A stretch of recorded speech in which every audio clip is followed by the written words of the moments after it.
Forgiveness terapi ini gampang. Satu, kita diminta untuk rileks dulu. Cara rileks paling gampang adalah, Bu, kalau Ibu duduk di kursi, Ibu nyender ya. Sender dulu. Rileks. Kenapa? Karena kalau kita rileks, otak kita bisa terakses. Langkah kedua, tetap tarik nafas. Karena tarik nafas itu pintu masuk pikiran bawah sadar. Baik, kita tarik nafas dulu, Bu. Dari hidung ya, Bu. Buang lewat mulut. Terus ngomong dalam hati, waktu dihembuskan Ibu ngomong, relax. Ya. Oke, tarik nafas panjang. Buang lewat mulut. Terus ngomong juga dalam hati, relax. Terus sekali, Ibu boleh tutup mata, buka mata juga boleh. Ya, untuk nafas ini, tapi nanti akan kita lakukan sebaiknya tutup mata. Ya. Sekali lagi, tarik nafas panjang. Panjang, tahan sebentar, baru buang lewat mulut. Bilang semakin rileks. Bagus sekali ya. Silakan baca ta'awuz dan basmalah buat teman-teman muslimah, dan buat teman-teman yang lain silakan menyebut nama Tuhan ya. Kemudian minta izin sama Allah, izin ya Allah, ya Tuhan, saya mohon izin untuk melakukan terapi memaafkan. Ya Allah, ya Tuhan, atau mau pakai bahasa Inggrisnya, izinkan saya untuk forgiveness terapi. Forgiveness terapi. Oke. Ibu, pada saat kita memaafkan, harusnya kita idealnya adalah langsung memaafkan orang itu, tetapi ternyata cara seperti itu kurang efektif. Malah yang lebih efektif adalah maafkan diri sendiri terlebih dahulu. Caranya adalah hadirkan seolah-olah di depan Ibu ada diri Ibu. Hadirkan seolah-olah dia hadir di depan Ibu. Entah Ibu melihat langsung seperti yang Ibu lihat seperti sekarang, atau Ibu seolah-olah, saya nggak lihat Bu Aiza, tapi saya rasa di depan saya ada saya. Bagus. Jika Ibu sudah menghadirkan diri Ibu, Ibu katakan, ya Allah, ya Tuhan, saya maafkan diri saya. Sebut nama Ibu yang lengkap. Kemudian Ibu seolah-olah bicara sama diri Ibu. Wahai, sebut nama Ibu. Saya maafkan kamu. Atau Ibu sebut, saya maafkan, sebut namanya Ibu. Bisa pakai kamu, bisa sebut nama. Seolah-olah Ibu bicara sama diri Ibu di depan Ibu. Ya. Saya tahu engkau sudah begitu berusaha bertahan dalam rumah tangga ini. Sudah begitu tegar menghadapi suami, menghadapi anak-anak. Sudah begitu ikhtiar dalam memanage kamu punya emosi. Saya maafkan kamu. Dan lihatlah seolah-olah diri Anda yang di depan Anda mengangguk-ngangguk. Bahkan dia tersenyum pada Anda. Dan dengarkan seolah-olah dia mengatakan terima kasih. Terima kasih, engkau mengerti diriku. Engkau memahami diriku. Dengarkan seolah-olah dia menjawab seperti itu, atau lihat seolah-olah dia menjawab seperti itu, atau rasakan bahwa dia mengatakan seperti itu. Diri Anda mengatakan seperti itu pada diri Anda yang saat ini sedang duduk di depannya. Bagus. Dan sekarang lihatlah dia mendekat dan Anda memeluk diri Anda sendiri. Katakan terima kasih ya Allah. Terima kasih ya Allah. Aku mohon kekuatan untuk diriku ini. Aku mohon kesabaran untuk diriku ini. Aku mohon keikhlasan untuk diriku. Aku mohon ampunan untuk diriku. Bagus, sekarang lepaskan diri Anda. Biarkan diri Anda kembali masuk ke dalam diri Anda yang saat ini sedang duduk untuk berdialog jiwa dengan diri Anda sendiri. Bagus. Dan sekarang berikutnya Anda hadirkan, adakah orang yang saat ini betul-betul Anda ingat dan Anda niatkan untuk memaafkannya. Dan juga Anda niatkan untuk meminta maaf karena belum sempat untuk mengunjunginya, atau Anda masih ragu untuk mengucapkan langsung permohonan maaf. Jadi bisa Anda maafkan atau Anda memohon maaf atau keduanya. Sekarang hadirkan dia. Seolah-olah ada di depan Anda. Dan sekarang bicara padanya. Katakan, saya maafkan, nah sebut nama. Saya maafkan kamu, atau saya maafkan, sebut. Anakku kah, suamiku kah, adikku kah, tetanggaku, sebut namanya. Saya maafkan kamu. Terus katakan, ya Allah ampuni dia. Sebut namanya. Ya Allah ampuni dia. Lagi, kalau Anda rasa-rasanya masih ada kekesalan, Anda buang lagi kesalahan itu dengan tarik nafas, buang. Biarkan kesal itu keluar dulu dari mulut Anda. Lalu katakan lagi, saya maafkan kamu, wahai, sebut namanya. Ya Allah, ampuni dia, ya Allah. Ampuni dia, ya Allah. Sekali lagi ya. Ya Allah, saya maafkan kamu, wahai, sebut namanya. Dan ampuni dia, ya Allah, sebut namanya. Apabila Anda masih sangat marah dan masih merasa kelakuan-kelakuan, perilaku orang yang di depan Anda masih sering memunculkan luka di pikiran perasaan karena perangainya, maka Anda boleh nanti tiup dan bayangkan perangai, kebiasaan yang negatif terhadap orang ini yang Anda tidak suka keluar dari badan orang tersebut. Ini yang disebut object imagery. Teknik ini juga ada di teknik self-healing. Baik, sekarang ya, Anda rasakan dulu apakah perangai negatif dia yang masih Anda rasakan sampai sekarang. Sebut, ya Allah, orang ini, atau sebut namanya. Perangainya yang masih membuat saya sering terluka adalah, sebut apa perangainya ya, apa tingkah lakunya. Maka saya mohon ya Allah, angkat tingkah laku ini, angkat perangai ini, angkat sifat-sifat buruknya ini. Ya baik, tarik nafas panjang dari hidung Bu, dan tiup ke depan seolah-olah meniup orang itu. Dikembungkan ya Bu. Dan visualisasikan Anda melihat ya perangai yang tadi Anda sebut pelan-pelan keluar dari otak orang ini, dari badan orang ini, naik ke atas. Ya. Bayangkan dulu. Bagus lagi, setelah terkeluar dari ke atas, perangai itu masuk ke dalam tanah. Terserah Ibu dalam bentuk warnakah, hitamkah, atau tulisan. Lagi ya. Ya Allah, angkat ya, angkat perilaku, kebiasaan, perangai. Sebut namanya. Bagus, tarik nafas panjang. Dan tiup.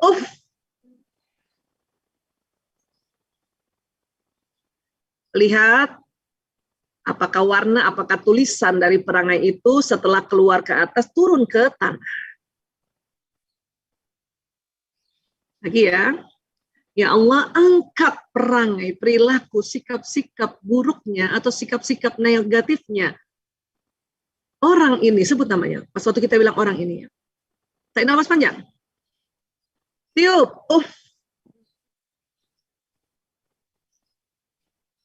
Bagus sekali. Yang masih terasa, silakan lakukan 1 atau 2 kali lagi. Tarik nafas panjang, tiup langsung. Bayangkan keluar, masuk ke tanah. Lagi, sekali lagi, tarik nafas panjang. Tiup. Masuk ke tanah. Bagus sekali, dan lihatlah orang itu juga tersenyum pada Anda. Dan sekarang, apabila orang tersebut adalah orang yang sangat dekat pada Anda, apakah itu pasangan hidup, apakah itu anak, apakah itu adik atau saudara kandung, apakah itu orang tua, ayah bunda kita, apakah itu ayah bunda mertua, apakah itu ipar Anda yang hari ini di depan Anda, masing-masing Anda yang tahu. Anda bayangkan dari jantung Anda, keluar gelombang menuju jantungnya. Menuju jantung. Bagus sekali. Setelah itu, buat yang muslim kirimkan Al-Fatihah dan salawat. Buat teman-temanku yang Katolik, Protestan, Hindu, Buddha, silakan Anda sampaikan dalam doa dari agama Anda. Bayangkan gelombang yang datang dari jantung Anda menuju jantung atau kolbu orang yang ada di depan Anda. Kemudian setelah itu Anda sampaikan bahwa saya telah memaafkan Anda. Sebut namanya. Dan bila orang ini suamika atau anak atau muhrim Anda, bayangkan orang ini memeluk Anda dan mengucapkan terima kasih engkau memaafkan aku. Dengarkan itu. Terima kasih engkau memaafkan aku. Terima kasih engkau memaafkan. Bagus sekali, dan sekarang lepaskan dia. Rasakan dia tersenyum, melambaikan tangan pada Anda, dan Anda pun juga tersenyum atau mengangguk-ngangguk. Bagus sekali ibu-ibu, sekarang tarik nafas sekali lagi. Buang lewat mulut. Baik, saya akan hitung 1 sampai 3, dan pada hitungan ketiga, ibu-ibu buka mata perlahan-lahan, rasakan Anda sangat lapang, sangat nyaman, dan terasa betul-betul sangat memaafkan. 1, 2, 3. Buka mata perlahan-lahan Ibu. Ya, bagus sekali. Ya, caranya gampang, begitu aja. Dan bila masalahnya berat sekali, teknik ini diulang 7 hari berturut-turut untuk orang yang sama. Tapi setiap melakukannya lagi, maafkan dulu diri kita lagi, hadirkan kita. Gitu.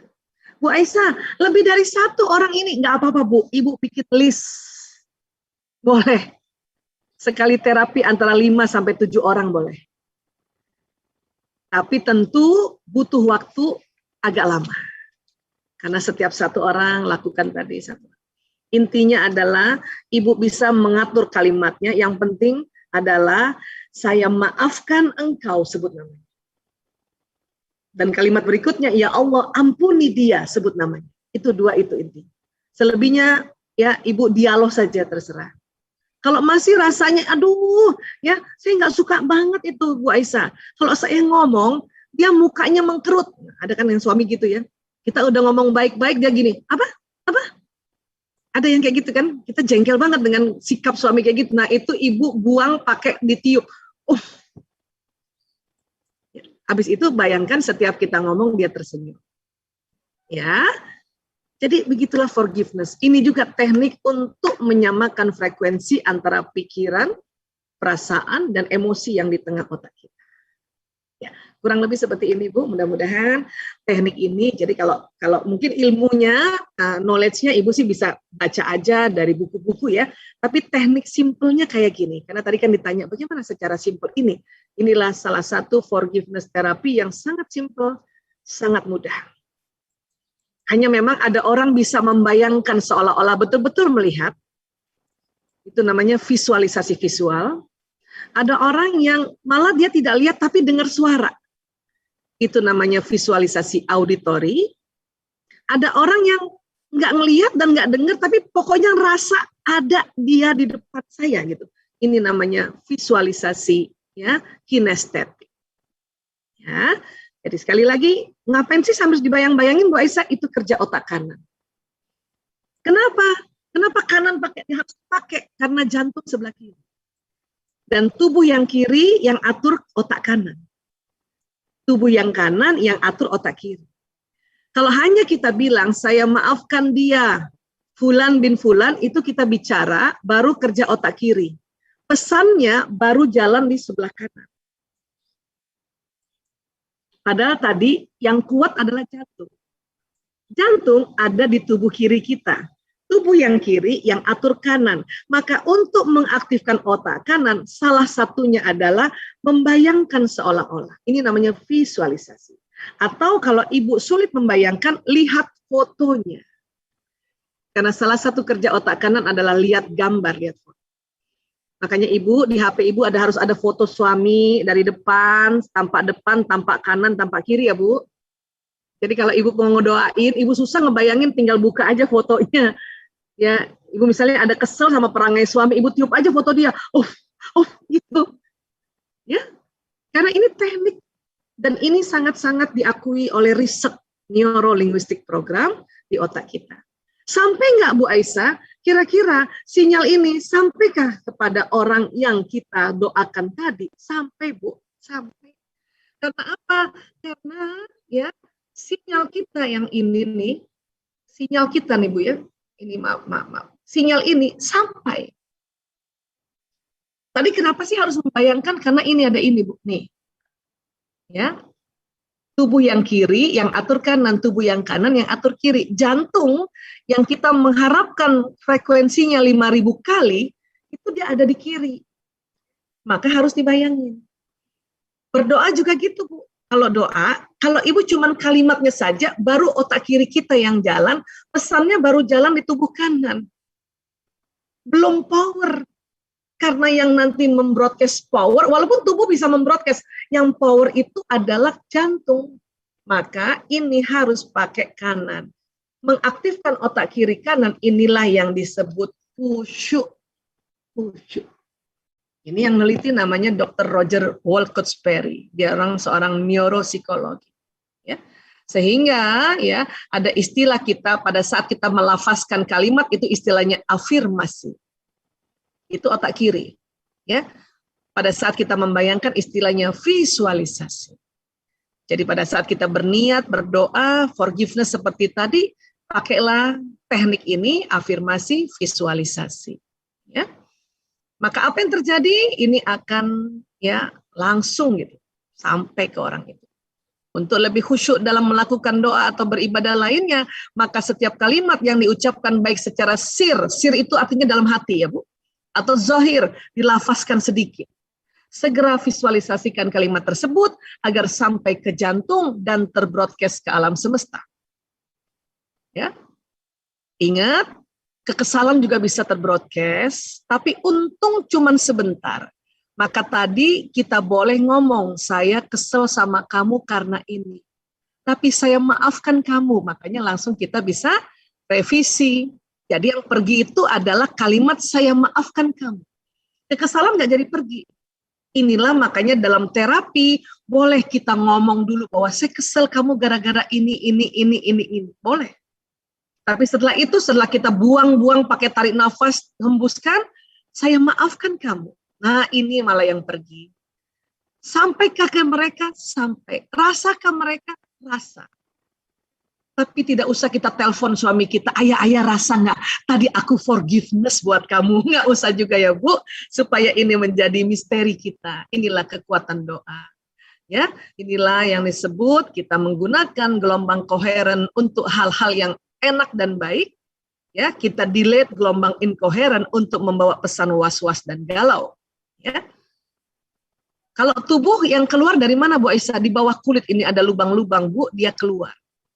Dan lubang ini berputar. Terutama yang di jantung. Ini lubang itu berputar yang berlawanan arah jarum jam. Ya, seperti kalau kita bertawaf di Ka'bah itu. Ya, jantung paling kencang nih, makanya gelombangnya paling kencang. Tubuh lain juga begitu, tapi jantung paling kencang. Ya. Nah, sehingga inilah doa, pada saat kita lafazkan doa, otak kita tersambung neuronnya, ya, dan jantung kita juga tersambung neuronnya. Dan doa ini bukan hanya tersambung di otak dan tersambung di kolbu, dia jalan di badan kita karena sistem saraf kayak kabel listrik. Maka seluruh tubuh jadi lebih nyaman. Karena terkadang memori-memori kekesalan, dia bisa tersimpan juga di sel-sel tubuh. Maka kadang tengkuk berat, punggung berat, ya, dada berat. Itu karena memori-memori bukan hanya ada di otak, dia energinya, bukan memorinya tapi energinya, dia masuk ke sel-sel tubuh. Itulah kita, dengan kita memaafkan, lama-lama ringan tuh, belakang tadinya sakit agak ringan. Mau dikasih balsem boleh juga, tapi kalau balsem dia hanya untuk otot, tapi energi yang ada di otot di sel itu kita keluarkan dengan cara tadi forgiveness atau dengan mendoakan, ya. Sehingga satu orang saja yang berdoa itu kenceng sekali dan dia tembus ruang dan waktu. 2 orang yang berdoa makin kenceng, 3 orang yang berdoa, 4, 5. Makanya mengapa tadi saya bilang bahwa ayo kita sama-sama, mumpung kita rame-rame hari ini, kita bersama-sama ada 339 orang yang ada di Zoom ini, atau disebutnya jamaah Zoomiyah, gitu. Dan mungkin ada yang di YouTube, jamaah YouTubiah.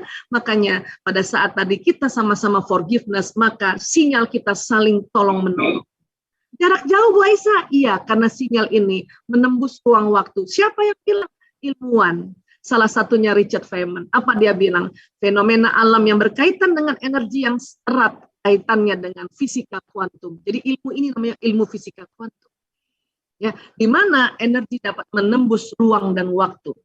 Baik energi gelombang yang dibuat manusia, yaitu Zoom dan YouTube, ini aja kita bisa nembus, apalagi energi yang diciptakan Tuhan. Ya. Maka dari jauh pun kita, walaupun jauh begini, ya, berpadulah energi digital dengan energi spiritual kita, teknologi digital dan teknologi spiritual kita, maka doa yang tadi sama-sama kita yang tadi sama-sama kita lakukan ini saling tolong menolong. Ya, inilah enaknya kalau bersama-sama, ya, walaupun dari jauh, ya, enaknya, Masya Allah. Baik, demikian, mudah-mudahan ini bisa jadi